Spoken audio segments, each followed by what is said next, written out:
गोविंदा और रवीना टंडन की जोड़ी 90 के दशक की सुपरहिट जोड़ियों में से एक रही हैं।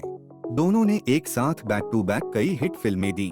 रवीना ने हाल ही में दिए गए एक इंटरव्यू में बताया कि कैसे गोविंदा सेट पर घंटों लेट आते थे, पर इसके बावजूद भी एक्ट्रेस पर इसका असर नहीं पड़ता था।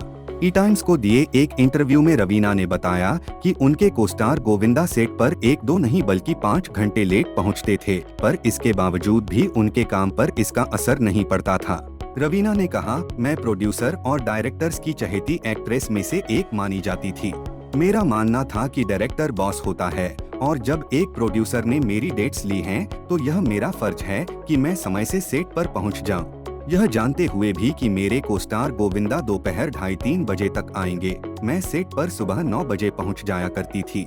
मैं तैयार होती थी, मेकअप करती थी, कॉस्ट्यूम पहनती थी, किताबें पढ़ती थी और कई बार तो सो भी जाती थी, क्योंकि उस दौर में हम 3 से 4 शिफ्ट में काम किया करते थे। रवीना ने आगे बताया, गोविंदा के सेट पर लेट आने से कभी भी कोई परेशानी नहीं होती थी, क्योंकि वे एक वर्सेटाइल एक्टर थे। मैंने या सेट पर मौजूद किसी ने भी कभी गोविंदा से लेट आने पर कोई शिकायत नहीं की। मैंने तो उन्हें कभी ब्लेम ही नहीं किया। वे जितना लेट आते थे, मैं उतने ही देर तक अच्छी नींद लेती थी। फिर वे मुझे सेट पर आने से आधे घंटे पहले उठा देते थे, ताकि मैं अपना टच अप कर सकूं और पूरी तरह फ्रेश दिखूं। वहीं दूसरी तरफ मेकर्स को भी गोविंदा के काम करने के अंदाज से कोई तकलीफ नहीं थी। वे भले ही सेट पर लेट आते थे, पर अपना सीन तुरंत ही तैयार कर लेते थे। इसके अलावा यह वो दौर था जब उनकी फिल्में बॉक्स ऑफिस पर कमाल कर रही थीं।